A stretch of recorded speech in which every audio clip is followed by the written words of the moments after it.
Bienvenidos y bienvenidas a un nuevo episodio de Verdades Incómodas, un espacio donde sabemos que para tener relaciones sanas necesitamos tener conversaciones incómodas. Y tenemos hoy a un invitado. ¿Cómo estás, Alexandre? Hola Mireia, pues encantado de estar aquí contigo. Em, Queridas, queridos, querides, a lo mejor escucháis ruidos de fondo. Hemos hecho lo que hemos podido. Vamos a incorporar esto como parte del podcast, pero se ha dado la casualidad de que yo tengo obras al lado de mi casa y ahora están, no sé, montando una rave, parece pirotécnica aquí al lado. Y Alexandre está viviendo al lado de una iglesia y a veces se oyen las campanas. En nada, Mientras en 10 estamos minutos van a todos. empezar a sonar como unas bestias. Vale, o sea que es posible que lo oigamos de fondo, que lo escuchemos de fondo. Seguro, seguro, seguro. Fantástico. Pero no pasa nada, yo creo que es muy sano que a este tipo de experiencias les añadamos el mundo real y no intentemos estar como si estuviéramos en un estudio cuando no lo estamos. Es cierto, es cierto. Y además le da como una riqueza. Yo creo que en el momento en que no tienes la imagen, que solo tienes, estás escuchando el audio, en lo que juegas con las personas es con la imaginación, ¿no? O sea, cuando tú Sí, estás escuchando realmente estás poniendo imagen a todo eso, ese universo del que la persona está hablando. Y si tú escuchas ruidos de fondo o sabes dónde está la persona, pues eso enriquece la experiencia de algún modo. sí, la contextualiza. No es La como una voz que contextualiza. está en una especie de Edén y con una voz modulada perfecta, ¿no? Sino es gente normal, pues hablando de cosas normales y lo hacen desde un lugar normal. Total. Alex, a mí me han dicho que eres un especialista ¿Mm? en romperle la cabeza a la gente. ¿Cómo es eso? Pues justamente por el tema de las verdades incómodas, ¿no? Es que el otro día, sí, el otro día estaba con unas compañeras que están en el curso de Nacho Mullenberg de porno financiero y me comentaron que les había encantado tu clase, que era un seguido de verdades incómodas dichas de las que se necesitaban ser escuchadas, Wow. digamos de alguna forma. Me lo decía Ana, me decía, ostras, es que era un wow, wow, wow, oh, ¿de verdad? Increíble, les encantó. ¿Qué es para ti una verdad incómoda, Alex? Para mí una verdad incómoda es esa realidad que encuentras cuando sales de la fantasía que te has inventado y tocas de pies al suelo. Muchas veces estamos en casa, nos inventamos cómo será esa persona que estamos conociendo, cómo será ese trabajo al que vamos a hacer una entrevista, o cómo será a lo mejor un proyecto que estamos lanzando. Y cuando realmente empezamos a dar pasos, nos encontramos con una verdad que nada tiene que ver con lo que nos habíamos inventado. Y en ese momento es cuando eh, te das cuenta de que había una gran distancia. Pues cuando alguien te habla de esa verdad sin que la hayas experimentado, eso es una verdad incómoda. Es donde te aterrizo para que te des cuenta que lo que te estás inventando no es coherente con lo que está pasando en el mundo real. Eso para mí. Viene. ¿Y puedes comentarnos, por ejemplo, una verdad incómoda que te hayas vivido, que te haya cambiado la vida? Muchas. Es que si empiezo. Una que te Por venga ejemplo, primero o que sea como aquella que digas, ostras, esto para mí fue como un antes y un después. em, mira, mi padre, por ejemplo, siempre me ha dicho una frase que es, cuando cruces un puente, destrúyelo, para no poder volver atrás. Mm. Porque si lo has cruzado, por algún motivo será, y si vuelves atrás, es porque no has conseguido lo que esperabas una vez que lo has cruzado. En consecuencia, volver atrás siempre será un volver vencido. Y es conformarte con un plan B, que no es lo que tú Mm. querías. Eso es una verdad incómoda. Darnos cuenta que Mm. cuando volvemos, lo hacemos desde el haber fallado, no desde el realmente, pues vuelvo porque no, ahora me lo he pensado. Y sí, eres la persona a la que yo quiero. O No, desde el miedo. este trabajo no estaba tan mal. Bueno, a ver, Mm. eso es complicado. Otra verdad incómoda es que la gente no debería confiar en sí misma. ¿Cómo es eso? La gente, en general, casi nunca está a la altura de casi nada. Y cuando empiezan a confiar en sí mismos es porque no tienen el conocimiento sobre lo que van a hacer. En consecuencia, pues se sostienen sobre la fe que tienen en que lo lograrán. La gente inteligente que conozco Y cuanto más inteligente, más actúan de este modo, funciona poniendo control. Ponen una serie de feedbacks, una serie de KPIs, unas medidas de control que les dan información sobre qué tal lo están haciendo. Entonces, en ese proceso saben que tienen que hacer ciertos pasos y que tienen que hacer ciertas mejoras. Y en esas mejoras es donde confían en que lo harán bien. Pero no sostienen los procesos de cambio al 100% sobre la confianza, sino que sostienen los procesos de cambio sobre un plan. Y al plan le añadimos la confianza, pero no sostengas toda tu vida sobre la confianza, porque posiblemente habrán sesgos, habrán cosas que no preveías, habrán errores que cometerás, habrá gente que te fallará, tecnología que no funcionará, y todo eso acabará fallando. Entonces, al final no lo conseguirás. Entre la razón y la emoción, ¿no? Porque de alguna forma aquello que te empuja es la creencia en que lo podrás conseguir, aquello que no es palpable todavía, pero tú te imaginas en esa realidad y cómo será y quieres caminar hacia allí, pero tienes que asegurar, o sea, no saltes al vacío si no tienes alas. Algo Absolutamente. así, ¿no? Es emoción sin razón. Pues me tiro, salto y a la mierda me voy, ¿no? Todo el mundo anima a la gente, salta, salta, salta, pero saltas tú, no saltan ellos. Todo el mundo anima a la gente a los procesos de cambio, pero ellos están en su estabilidad. Y por otro lado, cuando es solo razón, es aburridísimo. Cuando la gente funciona solo con un plan, es aburridísimo, porque entonces no hay emoción. Tiene que haber un punto de equilibrio entre ambas. Me encanta porque este es un tema que yo me doy cuenta que ha salido bastante en el podcast. Yo lo planteaba sobre todo con los artistas, ¿no? Que muchos, el proceso siempre es de querer expresar algo desde la emoción y tal, pero tiene que tener esta estructura para que eso se dé a conocer al mundo y también observar si el mundo quiere recibir eso de alguna forma, ¿no? Y las tácticas, las técnicas, cómo se hace, como este estudio de mercado, dilo así, publicidad, y todo tiene que ir enlazado, ¿no? Para que algo tenga éxito. Mira, estos días me han lanzado una pregunta, he hecho una ronda de preguntas, y me lanzaron una pregunta sobre cómo explotar la propia creatividad. Ajá. Y lo que les dije es aprendiendo habilidades para profesionalizarte en aquello en lo que quieres sacar tu creatividad. Uh-huh. La gente dice, no, es que yo quiero ser más creativo, yo quiero ser más creativa. Y a lo mejor nunca han pintado y se ponen a pintar un cuadro. La creatividad que puedes sacar cuando pintas un cuadro por primera vez es una mierda, porque no tienes ni idea de pintar. Ahora, cuando aprendes a pintar, cuando te haces un curso, cuando aprendes tipo de pinceles, cuando aprendes tipo de materiales con los que puedes pintar, cuando aprendes un poco de dibujo, cuando te dan una orientación, toda esa habilidad que se acumula te expande tu potencial creativo. Y ahí es donde puedes sacar una creatividad monstruosa. Pero necesitas una habilidad para poder expresarla. Uh-huh. Estoy súper de acuerdo. Yo creo, bueno, en la carrera de Bellas Artes algo que se valoraba mucho era el proceso, pero pues porque en el proceso veías la evolución de la persona y como la máxima expresión de algo, digamos, ¿no? Y ahí estaba lo lindo, de alguna forma. A mí me han propuesto escribir un libro y varias editoriales este año último, que más o menos me he hecho un poco más visible, me han propuesto escribir. Y yo digo, ¿y cómo voy a escribir un libro si yo no sé escribir? Y me Ujú. dicen, pero te hemos leído, escribes bien. No, puedo escribir bien un mail, puedo escribir bien algo pequeño, pero aunque sepa bastante de lo que yo hago y profundice en el conocimiento concreto de lo que yo investigo, no tengo habilidades de escritor. En consecuencia, un libro será lineal, no sabré poner ejemplos, no podré añadir diálogos, los diálogos no serán creativos, no puedo usar un montón de herramientas. Entonces pausé las propuestas y les dije, voy a aprender a escribir. Cuando sepa escribir os aviso. ¿Y qué has hecho? ¿Has hecho un curso? ¿O estás Eh, leyendo mucho? Estoy leyendo mucho y estoy leyendo muchos libros sobre escritura. Ah, maravilloso. Y ahí, claro, estoy viendo que hay unas magias que es que si no las usas, el libro al final se hace aburrido.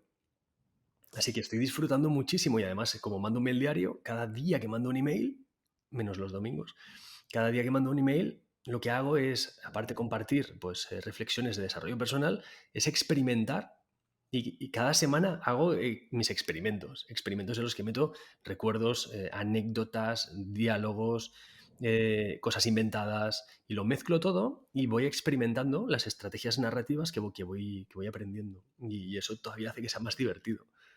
¿Y te está funcionando? Sí, sí, ¿Lo sí, notas? sí lo noto. con Lo el noto porque feedback de cada la vez gente tengo de... más capacidad de expresar las cosas de una forma más compleja, que a la vez parece más simple. A veces combinar una anécdota con un trozo de guión, luego sacar una reflexión y cerrarlo con el final de la anécdota, esto lo hice la semana pasada, crea un círculo que mantiene a la persona como en vilo, ¿no? Exacto. Mantiene a la persona Ujú, atrapada y le vas dando ujú. tensión, tensión, tensión y al final liberas la tensión dando la conclusión, ¿no? Que puede estar asociada a la reflexión. Claro, estas cosas, no, por uno mismo, hay muchos años de experiencia ahí, de profesionales que han aprendido a escribir y han hecho virguerías, ¿no? Está súper bien porque además cuando tienes esta técnica, yo por ejemplo, creo que cada uno funcionamos diferente. El otro día estaba escuchando una entrevista a Frances Miralles, Sí. creo que lo conoces, él es escritor, y hablaban de ese tipos de modalidades de escritor y cómo funcionan, ¿no? Y decía, hay el que es visceral, ¿no? Y que de repente le sale todo, y después a eso hay que ponerle una estructura. Pero ahí hay una fuerza y una autenticidad que llega mucho, ¿no? Y hay otros que al contrario, primero pones la estructura y a partir de ahí vas elaborando. Y es súper curioso ver como todos los métodos que hacen que ese mensaje todavía sea más rico para la otra persona, de alguna forma, que dé ese gusto de leerlo, ¿no? A mí me gustan dos autores que son muy diferentes, son de fantasía. Uno es Patrick Rothfuss, el del Nombre del Viento. No lo he leído, pero lo conozco. Es increíble ese libro. Y el otro es Brandon Sanderson, que es el escritor más prolífico de fantasía, vamos, es increíble porque en 10 años ha sacado a lo mejor 30 libros o 50, no sé, es una locura lo que escribe este tío. Escribe muchísimo y los libros en general son muy buenos, ¿no? No son barbaridades como El Nombre del Viento, pero dices, joder, qué capacidad creativa que tienes para hacer esta barbaridad. Y en ambos casos, lo que veo son estrategias completamente diferentes. Y es que las dos funcionan. Y dices, ¿cuál es la buena? Pues la tuya. La tuya, pero si le pones ganas y esfuerzo. La que será buena será la que tú te inventes, pero no la que te inventes como un vago haciendo las cosas mal, sino la que te inventes cuando le pones pasión, cuando le pones corazón, cuando le pones cabeza, cuando le pones habilidad y un poco de conocimiento, ¿no? Y lo que salga estará bien. En tus mails, por ejemplo, las historias de qué tratan. Pues de la membresía cada semana tengo un tema. Yo tengo una membresía, cada semana mando, bueno, cada fin de semana, mira, la campana. ¿Se oye, verdad? Ay, pero es un sonido hermoso, ¿no? Es muy bonito. Es A mí bonito. me Incorporamos. me da paz. Sí, sí, total. Sí, Es sí, que es como muy relajante. vosotros no estáis viendo la imagen porque estamos grabando solo con sonido esta vez, pero yo estoy viendo además la casa de Alex, estoy viendo ese techo precioso que es todo de madera y Es bueno, muy es que luminosa. tiene un aire a iglesia también. Sí, y es un pueblo súper tranquilo. Es un lugar en el que sales por la noche y no hay nada, no hay nadie. Solo hay olor de montaña. Es brutal, es Es brutal. que es lo que pasa en los pueblitos, que la gente se incorpora mucho al ritmo vital de nocturno y diurno. Y cuando llega la noche, la gente se recoge en casa, no como en las ciudades que nunca duermen, en Sí, realidad, sí, sí. ¿no? Yo lo he notado que solo viviendo aquí, estoy en Portugal, en un pueblecito del Algarve, ya nos hemos adaptado enseguida al horario europeo. Es decir, comemos Ujú. a las 12 y cenamos a las 8 y a las 11 estamos en la cama ya. Y esto para los ritmos circadianos es absolutamente espectacular. Claro. Y además con la campana esta que vibracionalmente yo creo que es sanador. La vibración que desprende la campana a nivel corporal, yo Ujú. creo que limpia, que los desequilibrios, bueno, los brujos lo hacen. Está con brujos, nos estamos yendo un poco, me estoy yendo un poco. No, Los no, no, brujos fantástico, me hacen encanta. con diferentes cosas de metal, gongs, en diferentes Ujú. partes del cuerpo para equilibrar la energía, donde hay desequilibrio de energía. Y estar al lado de una campana tomando el sol, pues es espectacular. ¿Tú notas que trabajas mejor o que estás más Vamos, tranquilo muchísimo. cuando estás aquí de que cuando estabas? ¿Estabas viviendo en Barcelona antes o Sí, no? En Barcelona. en el centro de la Shambla. Toma, claro, es que el epicentro sí. Y claro, en un edificio de vecinos, o escuchando los ruidos por todos lados, Eso afecta sin a sol, la porque concentración, a la que claro. llega el tiempo en Barcelona hay muy poquito sol, a la que llega el invierno, mucha nube y mucha contaminación, ¿no? Entonces la gente estresada, corriendo, claro, me ha cambiado completamente la experiencia estando aquí. Estábamos diciendo otra cosa y ya se me ha ido, ¿eh? Estábamos hablando de tus mails y de cómo le rompen la cabeza a la gente. Y Vale. tú me Yo cada estabas semana contando. en la membresía mando un audio y lo que hago es toda la semana vender la membresía. Aquí Ujú, no me voy a esconder porque sería absurdo. Es mi proyecto, entonces lo quiero vender. Y claro, claro. cada mail vendo la membresía. Lo que pasa es que yo entiendo que para vender algo tienes que aportar un valor en el proceso de venta. En Ujú, consecuencia, en cada mail yo lo que hago es hablo durante toda la semana del tema que trataremos el sábado de la membresía. Y en cada día lo voy afrontando desde una perspectiva diferente. De tal manera que en cada mail lo que hago es hablar de la temática, pero desde un ángulo diferente. Y aportando ujú. siempre una reflexión final que pueda servir como tip de mentalidad para la persona. En áreas distintas como puede ser la pareja, el trabajo, la Sí. familia, realmente es como, o sea, el core ¿Mm? de lo que tú haces es como ayudar a las personas a que vivan una vida más alineada, digamos, con ellos mismos Más en áreas resultados. distintas. ¿Más? Más ¿Qué? resultados.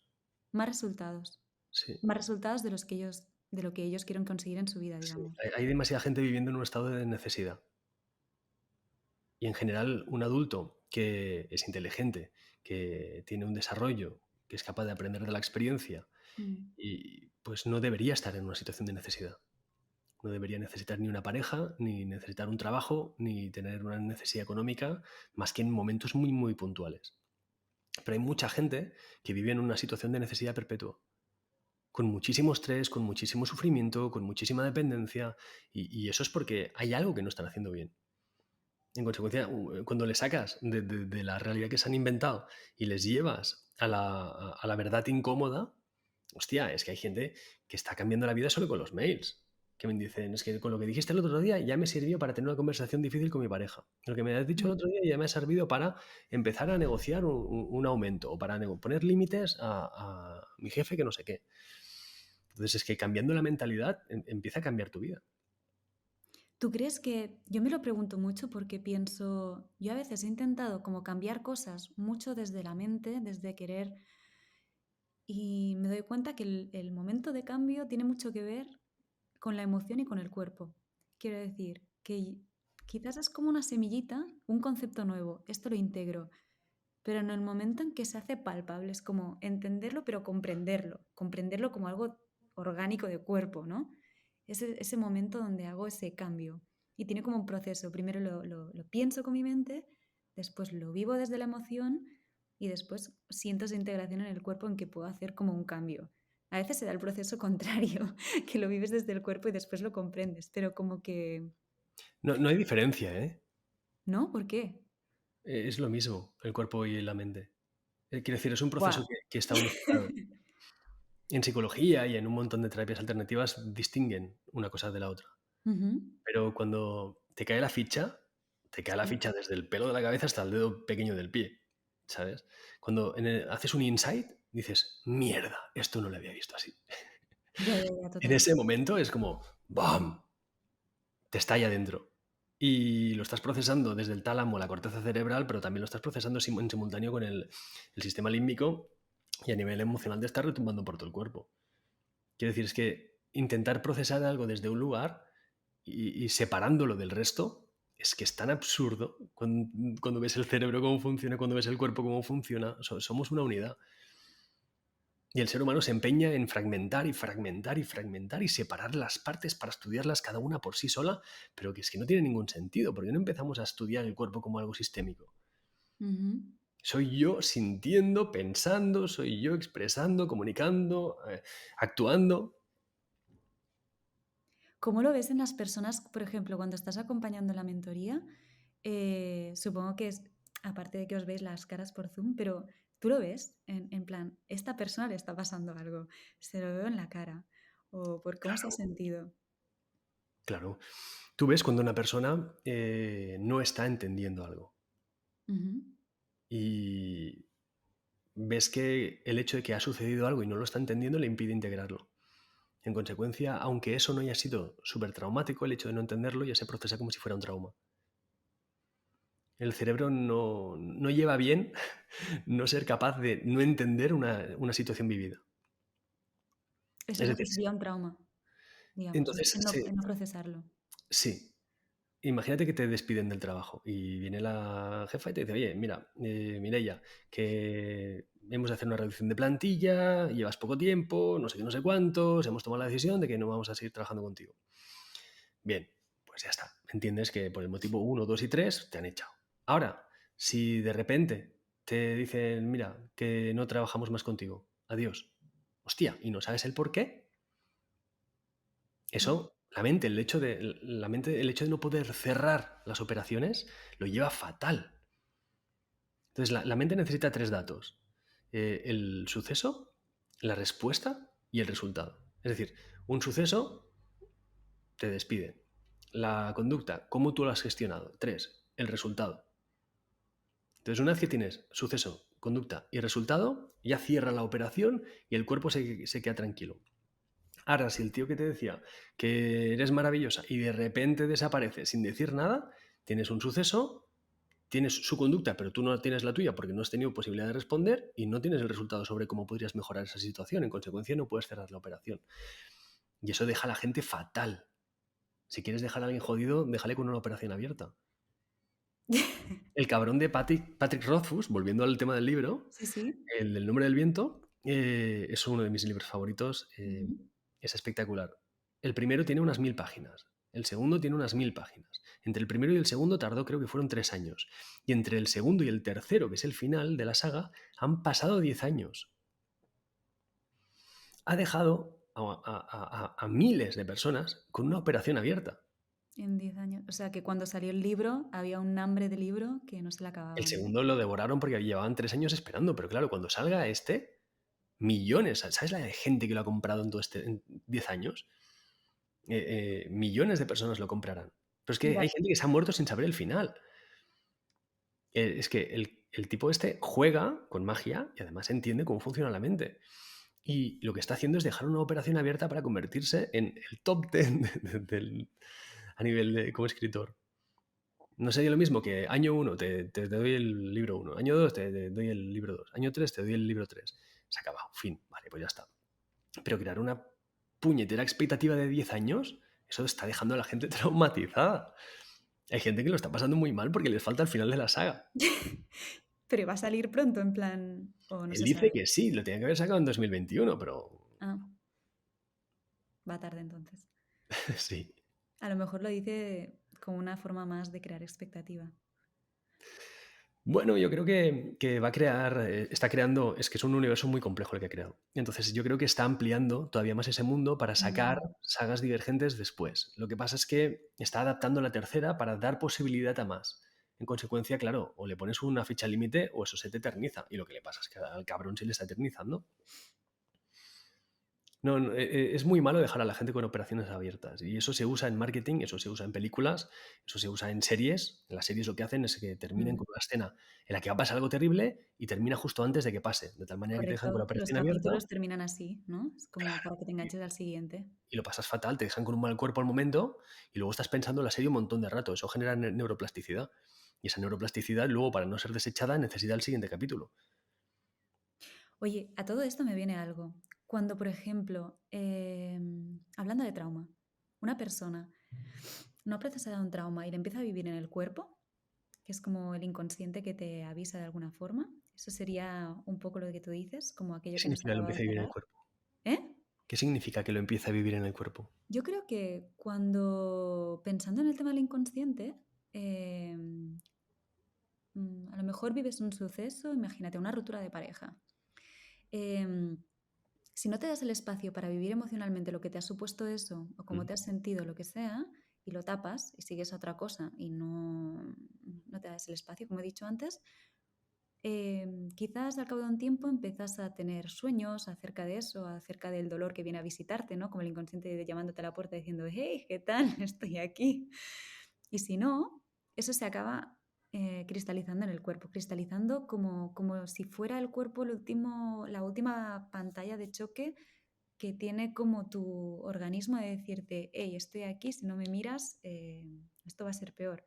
Pero como una forma Pero de no es un proceso tan lineal, sino que todo sucede a la vez. toda la vez. Sí. Cuando vives una experiencia conflictiva, imagina que descubres que tu pareja te es infiel. De repente, pongo estos casos porque son súper comunes. Ujú. Cuando descubres que tu pareja te es infiel, haces un... ¿Vale? En el pecho. No, Sí, no lo un vemos, pero Alex ha susto, apretado las manos como en el pecho, así. sí, como que te estrangulas por dentro, haces un... Mm. Te pegan un susto, ¿no? Y haces... Luego ves que es una broma de un colega tuyo que te ha hecho una broma y dices... Y sacas la tensión. Pero cuando Ujú. ves que alguien ha hecho algo, por ejemplo, tu pareja, hasta le pillas con otro o con otra, haces... Y eso no se suelta. Y no se suelta justamente porque no estás pudiendo aceptar eso. No estás pudiendo aceptar que esa persona se ha ido con otra. Ujú. En consecuencia, no lo puedes aceptar y empiezas a negarlo. Y al negarlo reprimes la emoción que estás sintiendo, porque sentirla implicaría que eso es real. En ese momento, esa experiencia no queda integrada. Toda experiencia tiene un proceso de integración que empieza en la corteza cerebral, que pasa por el límbico, un proceso de tensión activa, de tensión emocional, un estrés, activa la amígdala cerebral, activa el hipotálamo, el cuerpo se autorregula y después pasa al hipocampo y se asimila la experiencia. Y cuando vives un trauma, una experiencia conflictiva de este tipo, como tiene una complejidad mayor que la capacidad que tienes para hacerle frente, lo que sucede es que reprimes las acciones porque no puedes seguir avanzando en esa dirección. Reprimes el llanto. Lo que la gente Ya. siente en la garganta, en el pecho o en el estómago, en un Mm. momento conflictivo, es Sí. su propia fuerza estrangulando el llanto para que no salga. Mm. En consecuencia, se aleja. Hay un condicionamiento de huida, que es lo típico que los animales cuando les haces daño salen, o cuando te quemas apartas la mano, ¿no? Los animales que salen disparados cuando les hacen daño. Eh, las personas se alejan del conflicto lo suficiente como para que les deje de doler, pero no lo suficiente como para perderlo de vista. Y empiezan a fingir que siguen adelante en su vida sin que haya pasado eso. Ujú. Esa persona, por ejemplo, esa mujer, pues quedará con amigas que estén solteras y que no quieran saber, o que tengan pareja y que no quieran saber nada de tíos, empezará a evadirse del mundo, irá del trabajo a casa, mucho Netflix, mucho TikTok, mucha historia, pero empezará a evadirse, azúcar, alcohol. Y con todo eso lo que conseguirá será crearse un micromundo en el que puedes seguir viviendo en su zona de seguridad alejada de aquello que sucedió. Alejada de ese dolor, para evitar el dolor, de alguna Claro. forma, ¿no? Lo que pasa es que por dentro sigue estrangulando el llanto, ese llanto no ha salido. Mm. Entonces, como la mente quiere integrar esa experiencia, lo que hace es pensamientos recurrentes. Todo el tiempo le viene pensar en ese tipo. Le viene pensar en la chica con la que le fue infiel. Le viene sueños recurrentes en los que se encuentra en esa situación. Todo el rato hay pensamientos recurrentes, porque lo que busca la mente es activar eso para que saques la emoción. Es decir, hasta que no te salga el llanto, esa experiencia no se integra. Está sucediendo toda la vez. Lo que pasa es que las cosas petan un poco uno después del otro.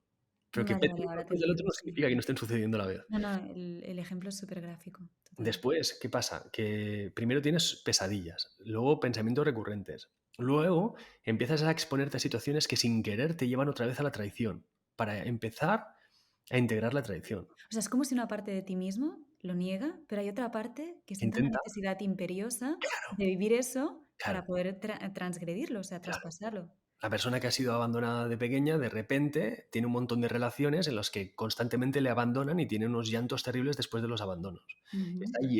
Está provocando el abandono para conectar con esa emoción que nos está dando permiso de sentir del abandono original y sacar el llanto. Mm. Entonces, yo lo he visto un montón de veces que personas que han sido etiquetadas, que ellas han etiquetado como traición lo que les ha pasado a la pareja, de repente empiezan a tener traiciones en el trabajo. Mm. Y es una forma de acercarse a la tradición para algún día ser capaces de afrontar lo que les ha pasado.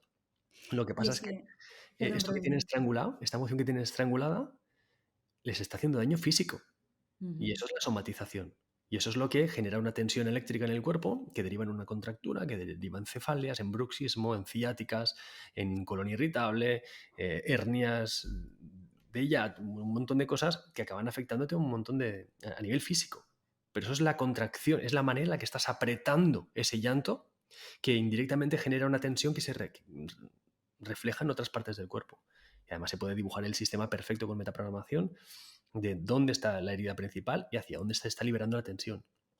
Hacia arriba, hacia abajo. Perdón, perdón. En metaprogramación cognitiva es ¿Sí? como el método que que tú has creado, ¿verdad? Sí. Para hablar de todo esto. ¿Cómo se haría? O sea, viene una persona que tiene todo este conflicto, ¿cómo ayudas a esa persona a ver y a sostener eso que le dolió de alguna forma y a encontrar qué es, dónde está? Sabes que yo soy muy práctico. No sé si viste la entrevista con Nacho y Enrique. De repente te lío, ¿eh? Líame, no me importa, no me importa. ¿Hay alguna parte de tu cuerpo que te duela? Es que antes de hacer el encuentro que estamos grabando de la entrevista, yo le he dicho a Alex, ayer me enganché de la espalda y fue todo un pitote aquí en mi casa porque se inundó el baño y estaba saliendo agua del baño y yo estaba en la cama, no me podía mover. Y dije, bueno, este barco se hundió ya. Y justo él me dijo, ostras, cuando estaba haciendo la entrevista con Charuca, le pasaba lo mismo, que tenía la espalda enganchada. Coincidió que Y en la última entrevista, que es de hace relativamente poco, ella me dice, hostia, también tengo la espalda enganchada. Digo, madre mía, ¿qué está pasando aquí? Digo, y mire, ella también. algo hay, algo hay. Y yo le he Algo hay. dicho, para mí la reflexión era, estoy siendo muy intransigente. O sea, mi cuerpo ya hace días que me va avisando, yo lo iba viendo, porque observo mucho todo esto de decir, ah, me duele aquí, pero lleva unos días que estaba con la directa puesta y no le estoy dando la atención que necesita mi cuerpo. Y al final ya me dijo, bueno, mire ya, o sí, o sea, cao técnico total, te quedas en tu cama. Pero además es que la escena que cuentas es súper simbólica porque como si fuera un sueño, tú estás en la cama, no Total, te puedes mover, te duele la espalda, estás paralizada y de golpe empieza a entrar agua por tu baño, ¿no? total. El agua El agua en en los los sueños, sueños di. son las Sí, sí, emociones. total. Y Entonces el aquí lo que inconsciente también, supondría sí. es que te está entrando una emoción, el cuerpo te obliga a someterte a que te llegue la emoción de forma descontrolada sin que tú puedas intervenir. Mírate, Heavy. por ejemplo, ¿ahora te duele la espalda un poquito? Me duele, sí. Bueno, ahora está porque ayer recibí un masaje y estoy Mira como, el punto donde te duele, es como el omóplato hacia abajo ¿sí? y sí, es como la parte izquierda del omóplato hacia abajo. Pero ayer lo que me pasaba es que cuando se pinzó no podía respirar. Entonces sentía un ahogo, o sea, me reía y lloraba a la vez. Era como gritaba de dolor y a la vez me reía porque me hacía tanta gracia la situación. Fue Vale. bastante divertido. Mira en este sitio donde tienes el pinchazo ese, Está como a la altura de pecho, sí. pero te duele aquí en el pecho o te duele la espalda. O sea, me duele la espalda, pero el pinchazo me dolía en el pecho porque no podía Vale. respirar, digamos. Ahora mira la espalda con los ojos cerrados o como quieras abiertos y deja que aparezca un color en el lugar donde sientes el malestar. Vale. ¿Lo digo en voz alta? Sí. Rojo. Vale, el rojo lo que refleja es la inflamación que tienes en la espalda. Ujú, Ahora imagina que de ese color rojo sale un cable que va por dentro de tu cuerpo, ujú. deja que se vaya moviendo y mira hacia dónde va el cable. ¿A qué otra parte de tu cuerpo llega? Al corazón. Vale, ¿qué color aparece en el corazón? Rojo. Y eléctrico, como si fuera un cable eléctrico. Vale, mira si de la espalda sale algún otro cable que vaya por dentro de tu cuerpo. A la pelvis. ¿Qué color aparece ahí? Azul. Bien. Mira si de la espalda sale algún otro cable que vaya a alguna otra parte del cuerpo. Amarillo hacia la cabeza. Vale.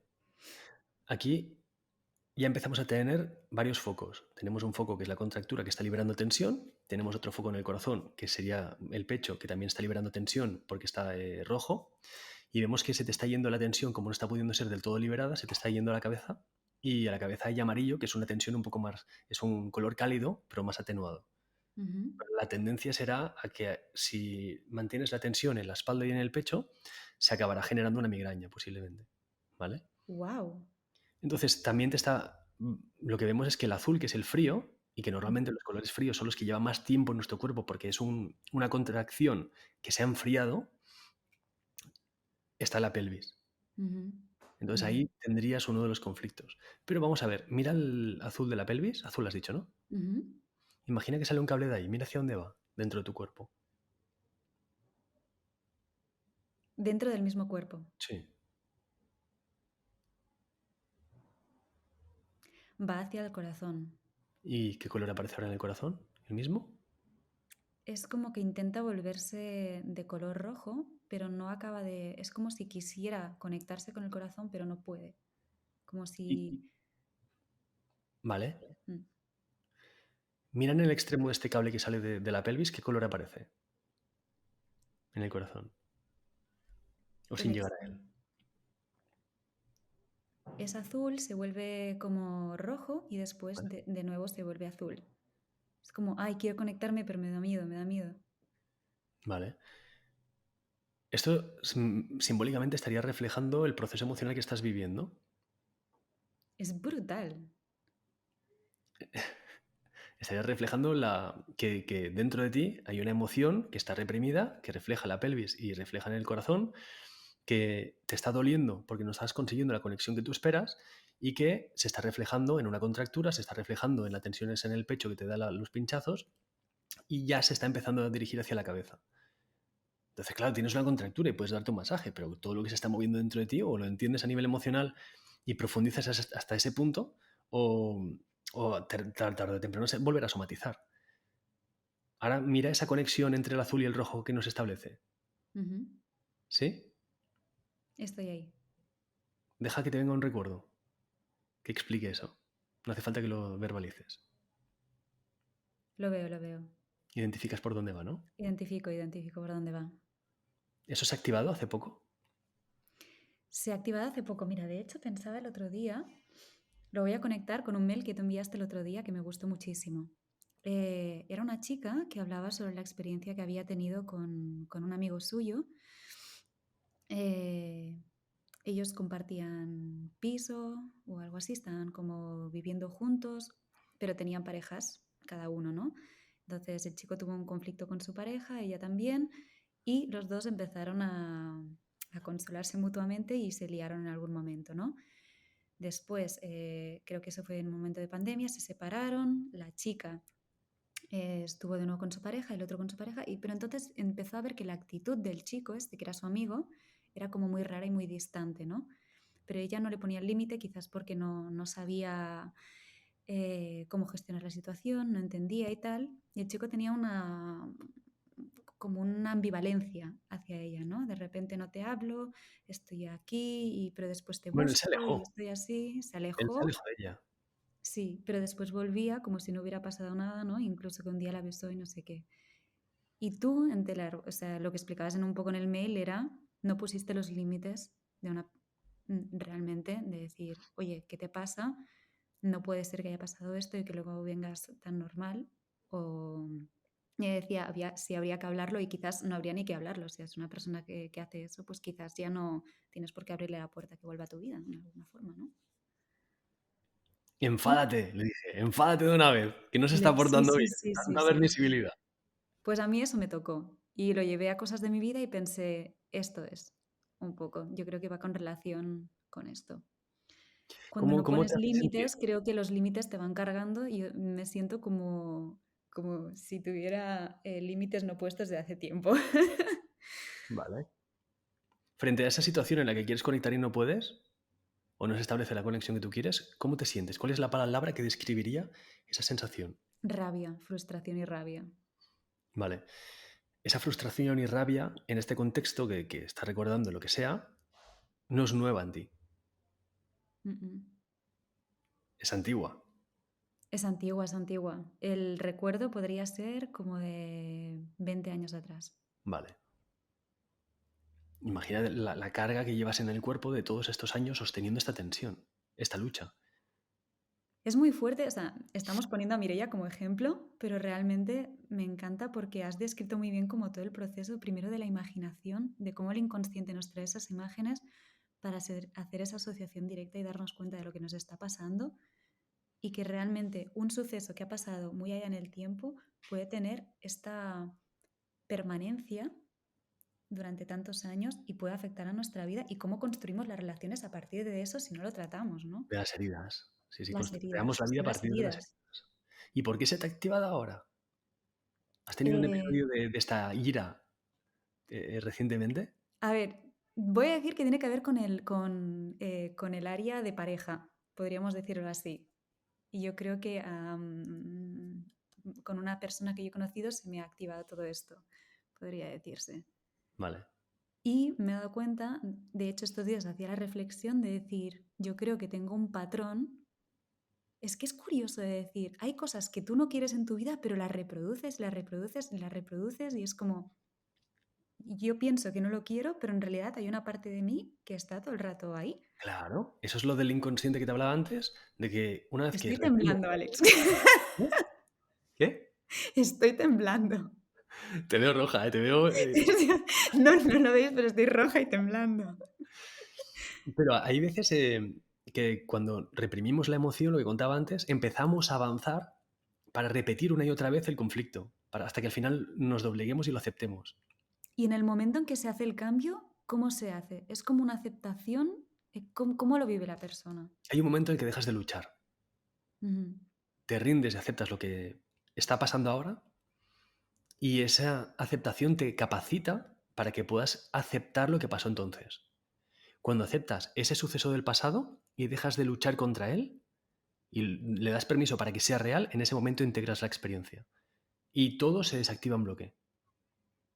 Las creencias limitantes, los patrones, todo se desactiva. O sea, tú Eres dices que libre. en el momento en que lo aceptas y es algo orgánico, en que estás viviendo la emoción, todo lo demás se reconfigura. Sí, automáticamente. Es fuerte, ¿eh? Es muy fuerte. Yo lo he vivido esto cuando hacía conciencia corporal, que a veces liberaba cosas que pensaba, después la manera en cómo afronto problemas de mi vida o cosas, si antes tenía una mentalidad, de repente ha cambiado y no he hecho un esfuerzo. No ha habido Claro, un no. esfuerzo mental, no hay un yo quiero tal. Es que ya sale algo Se nuevo de transforma. ti. Es muy fuerte. Es como si cambiaras un programa del ordenador un poco. Claro. Piensa que la gente tiende a creer que el patrón es la historia que se repite. Y el patrón no es la historia que se repite. El patrón siempre es la emoción a la que esa historia que se repite te lleva a sentir. ¿Cómo? Espera, a ver. ¿Puedes repetir esa frase? ¿Cuál es la emoción que tú dices que se te repetía? La frustración y la rabia. La frustración y la rabia. Es decir, lo que te sucede, lo que te haya sucedido ahora con esta persona que has conocido, te ha llevado a la frustración y la rabia. Pero Correcto. eso es porque esta historia ya es un patrón. Y lo que está haciendo es reflejar aquello que pasó hace 20 años. Correcto, sí. De tal manera que lo que se repite no es la historia. Lo que se repite es tu frustración y tu rabia. Uy, hemos perdido a Alex. ¿Me Bueno, este explico? episodio está teniendo una intensidad. Te hemos perdido por unos momentos. Ahora te Ah, oigo. se había cortado un poco. Sí. Lo que se repite es la frustración y la rabia. Siempre lo que se Ujú. repite es la emoción que siento. Sientes frustración y rabia porque no sucede lo que tú quieres. ¿Qué es lo que tú quieres que suceda? Lo que yo quiero que suceda, Hmm. creo que un compromiso y una confianza. Vale. Hace 20 años esa persona no te dio el compromiso y la confianza. Correcto. Bien. Y lo que te está pasando es que tú no aceptas que no te lo dio. Mm. Y eso te lleva Es una que y otra vez al patrón de volver a sentir frustración y rabia a través de estos episodios que se repiten. es fuerte, ¿eh? Pero es que para la mente humana, yo lo pienso mucho. Voy a poner un ejemplo. Por ejemplo, Sí. cuando hay trauma, hay personas que muchas veces olvidan esos sucesos y yendo a terapia lo puedes recordar, pero incluso hay cosas que se borran de la memoria, que es un sistema de protección del inconsciente, ¿no? Mejor episodios que no recuerdas, ¿no? Bueno, está muy asociada la amnesia al trauma. Exactamente. Justamente porque en los procesos de estrés se activa la amígdala cerebral, la amígdala activa el hipotálamo prepara todo el estrés en el cuerpo y cuando termina todo el proceso, cuando termina el episodio y ves que ya no ha pasado nada y ves cómo lo ha resuelto o ves los daños que han sucedido, pero ya termina, en ese momento el hipotálamo recupera toda la información corporal que ha generado el estrés, se la pasa a la amígdala para que se relaje y se la pasan toda la información al hipocampo para que la asimile. Este proceso solo funciona cuando das la situación por terminada, cuando cierras la operación que hablábamos antes. Ujú. Si la operación no termina, el hipotálamo sigue activo y la amígdala sigue activa porque entiende que el episodio no ha terminado. En consecuencia, tu hipotálamo y tu amígdala sienten que aquello que pasó hace 20 años sigue sucediendo, no ha terminado. En consecuencia, no lo integran porque sigues luchando en contra de esa falta de compromiso que hubo. No la Mm. aceptas y sigues intentando encontrarla en otros lugares para decir yo he ganado. Hostia, Alex, por Dios. Cuando al principio hablábamos de lo de romper cabezas, a esto no nos referíamos. Total, total. Así lo siento yo también. Y esa experiencia inicial no terminará cuando consigas el compromiso de esa persona. Terminará cuando te rindas y aceptes que no te lo dio. Y no te lo dio como una falta de amor. Mira, lo que no aceptamos nunca es no ser queridos. Totalmente. ¿Tú crees que la rendición y este momento es algo que se hace desde la voluntad o es un momento que se da orgánicamente, en plan, se da, me rindo, o sea, no lo fuerzo? Quizás he hecho trabajo y tal, pero no es cuando yo quiero, sino que eso pasa, ¿sabes? Se da, ahora ya entrando, bueno, todo esto es terapia, pero entrando en un punto más psicológico, es una lucha entre complejidades. Es decir, la dificultad que tiene aceptar eso es mayor que la capacidad que tienes de afrontarlo. Y lo que hay que hacer es aumentar la capacidad. Mm. O sea, Por tener eso, más herramientas para claro, comprender la situación y para claro, sentirte tú fuerte, digamos, ¿no? claro. Si a una persona le das herramientas y con metaprogramación lo hacemos a toda velocidad, en 30 minutos la persona eso lo ha resuelto. Pero porque le aumentas la complejidad. Y hay estrategias para aumentar la complejidad cognitiva con juegos de visualización y demás.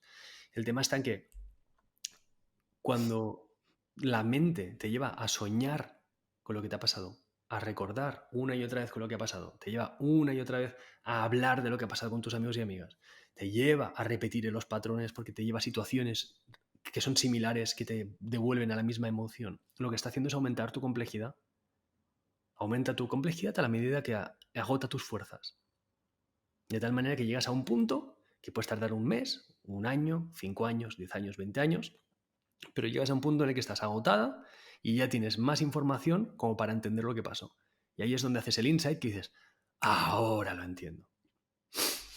Perdón. He trabajado con muchas mujeres que han vivido situaciones de maltrato, que ellas tenían maltrato por parte de su pareja, pero son hijas de mujeres que eran maltratadas por el Mm, que era la pareja de la madre o mm, por el que era su padre. mm. Y aluciné con esto porque mis clientas de aquel momento no culpaban a su pareja por ser maltratador. No lo culpaban, lo aceptaban porque decían que él es así. No culpaban al padre por ser maltratador. Ujú, Lo aceptaban porque él es así. mm. Culpaban a la madre. Cuando rascabas, culpaban a la madre por haber permitido eso. Entonces, ellas se convertían en mujeres que permitían eso para acabar entendiendo a la madre. Y de esta manera al final hacían el insight. Mm. Es un proceso algorítmico en el que la mente nos lleva a repetir las situaciones que ya hemos vivido para terminar aceptándolas y integrándolas y sanando, ¿no? Y cuando ellas decían, joder, es que ahora entiendo a mi madre, hacían, ¡ah! Y entonces, como por arte de magia, dejaban al maltratador y te empezar a tener relaciones sanas. Pero porque ya habían salido de ese patrón, ya había terminado el suceso de maltrato del padre a la madre. Brutal, gracias por compartir este ejemplo.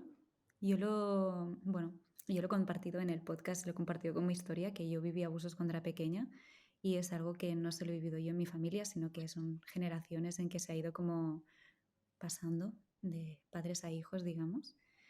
Y vi mucho este patrón. A mí me ha ayudado mucho comprender el hecho de que cuando eres pequeño tú necesitas ese referente de persona que te sostiene. O sea, un niño necesita saber que aunque haya otra persona que le está haciendo daño, pero que esa persona, o sea, es más fácil sostener que yo soy el que está haciendo algo mal, ¿no? Porque si yo dependo de la otra persona y la otra persona es un maltratador, entonces yo no tengo opción a sobrevivir. Para la mente es más fácil pensar yo estoy haciendo algo mal porque dentro de esto yo puedo hacer algo de mi parte, pero si no me siento totalmente indefenso, ¿no? Y esto creo que es lo que se sostiene hasta que haces ese clic que tú has dicho, ¿no? De cambio. Claro, es que en el Porque momento si en no el hay que... una ambivalencia de decir, vale, me quería mucho, pero me maltrató. ¿Cómo se integra eso? ¿Sabes? Uy, las campanas se están volviendo locas. Total. Esto es porque hay un entierro. ¿En serio? Sí. ¿Psicológico o simbólico? ¿O real? Real, O real. toda la vez. Hay veces en las que estoy grabando algo y tengo que cortar porque las campanas se vuelven completamente locas. Y yo digo, ¿pero qué está pasando? Y hasta que un día salí fuera, miré y vi todo el mundo de negro y digo, bueno, pues ya lo entiendo. Y entonces en el momento en el Ah, que se llevan al ataúd y lo llevan al cementerio, que está la calle abajo, que tampoco se lo lleva muy lejos, las campanas suenan como una bestia. Pero no van a detenerse, ¿eh? Bueno, Hemos pues llegado al bienvenidas clímax sean. del podcast en el que Total, total, ha hemos sido como concluido. revelación. Venga, sí, chicos, lo estáis haciendo muy bien, anda con ello. Bueno, nada, es... A ver, el tema es que Sí. el niño... No, mira, ahora parece que se detiene un poco. El tema es que el niño no puede decir que la culpa es del otro. El niño no puede culpar al padre, no puede culpar a la madre. Porque si les culpa, acepta que por la conducta que están teniendo no le quieren. Ujú. Y eso es insostenible para un Eso es niño. O sea, insostenible. es porque lo único que necesita un niño es que lo quieran, de alguna Claro. forma. Porque Que te en deseen. nuestra especie la referencia a la supervivencia es el amor. Ujú. Y si te quieren, eso es una señal de que no... Disculpa, por la campana. Es una A mí no me señal... molesta, ¿eh? Yo creo que la gente que lo esté escuchando me parece como precioso realmente. Vale, vale. Yo sí que la digo un poco más fuerte, Ah, pero no, nada, me aquí equilibra se los oye chakras. como más atenuada, sí. Me equilibra los chakras. Ya está. Así que yo he visto igualmente las relaciones de pareja. ¿Cuántas veces justificamos la conducta del otro cuando está siendo un cerdo Mm, simplemente por no aceptar que no nos quiere? ya. Ujú. ¿Sabes?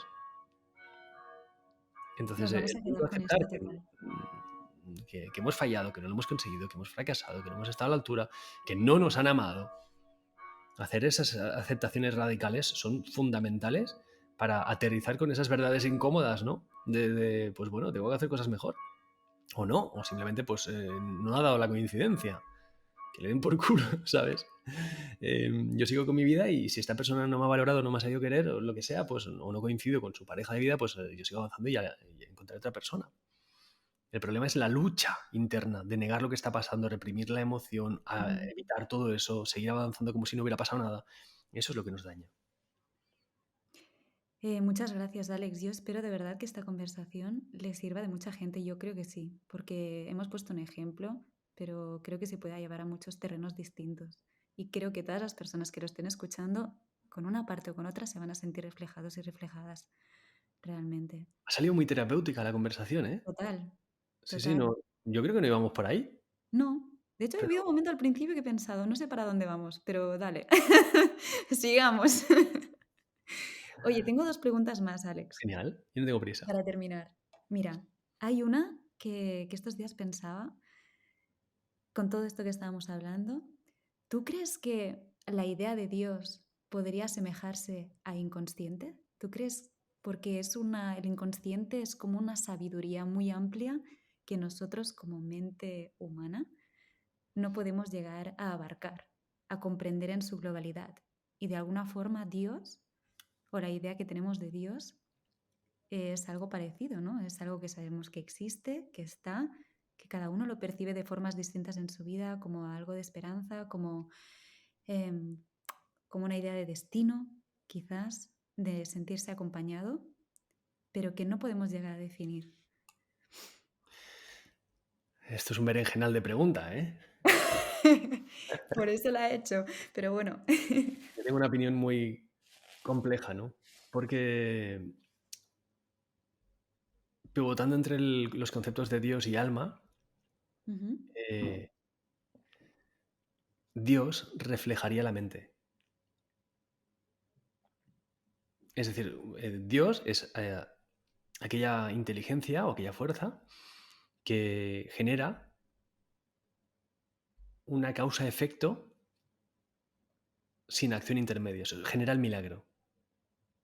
¿Vale? Contemplamos a Dios cuando vemos que pasan cosas que pasan de una forma no estadística, que no suceden al azar, que vemos que hay una mano invisible que está moviendo las cosas de un modo determinado. ujú, Y no entendemos por qué. Entonces lo personificamos en una forma de Dios.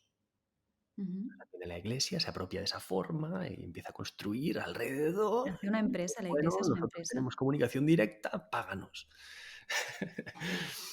Pero cuando ves lo que llamo reactancia cognitiva, que es el proceso en el que la mente de forma algorítmica nos lleva una y otra vez a repetir situaciones, es increíble. Pero es que he visto estrategias tan complejas en las que la mente ha llevado a personas afrontar ciertas situaciones, a que se les repitan ciertas cosas, a que hayan ciertas casualidades cabronas que les llevan a vivir algo concreto que tiene mucho significado para su historia, que en ese momento digo, esto, esto es esa mano.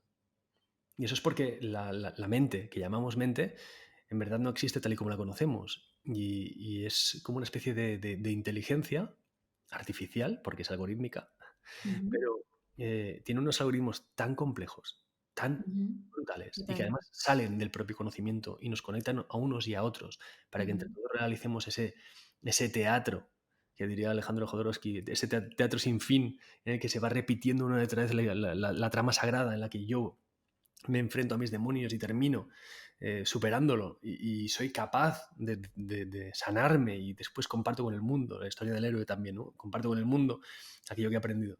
Entonces, es espectacular cuando ves que no es un dios y que tampoco es una mente, sino que es una especie de inteligencia intermedia que está mucho más cerca de nosotros de lo que pensamos y a la vez va muchísimo más allá de lo que somos cada uno de nosotros. Y después que hay algo que es mucho más complejo, ¿no? Porque yo lo que veo es que en visualizaciones, he pasado miles de horas haciendo visualizaciones a la gente, en visualizaciones todo lo que se refleja en la visualización es algorítmico. Funciona de ¿Qué una quieres forma decir? algorítmica. Funciona de una forma que siempre es la misma. Y he trabajado con gente de todo el mundo y todo el mundo la mente funciona de una forma muy, muy similar. Como Y los arquetipos de los que habla Jung, de alguna forma. Hay cosas que se repiten, que decías del agua puede representar las emociones. sería lo que hay detrás del arquetipo. Sería del procesamiento de la información que construye el arquetipo. Mm, Y de formas predeterminadas en las que los arquetipos se relacionan. En ese momento ves que todo es algorítmico menos una cosa, la conciencia. Es wow. decir, es como tú juegas a un videojuego y todo lo que hay en el videojuego es algorítmico, porque está programado. Y funciona, aunque sea generativo, pues de formas similares. Ves la huella artificial que conecta pues, los escenarios y las tramas y las cosas. Pero lo que no es algorítmico es el jugador, el player, la conciencia que interactúa con ese mundo. Entonces yo lo he visto que a nivel de visualizaciones, y he hecho miles, siempre todas las visualizaciones y todo lo que es capaz de percibir la persona, sea en el mundo real o sea en el mundo mental, sí, todo es algorítmico. Lo único que no es algorítmico es la propia conciencia humana a la hora de tomar decisiones. Somos unos putos locos y eso es fantástico. Porque ahí no hay una decisión, es un observador eligiendo Ujú. dónde proyecta su atención según una intención que es la que le nace en cada momento. Entonces, yo lo que vería es que para mí la figura de Dios no es tan importante, sino como la conexión con ese observador que soy, con esa conciencia que soy, liberándola de creencias, liberándola de ataduras y simplemente ayudándola a sacar todo su potencial para poder relacionarse con este mundo algorítmico de una forma más consciente y más sabia. Me No encanta. sé si respondió a tu pregunta. La verdad es que no sé qué esperaba, pero sí. O sea, me gusta la metáfora y me gusta la idea y la imagen.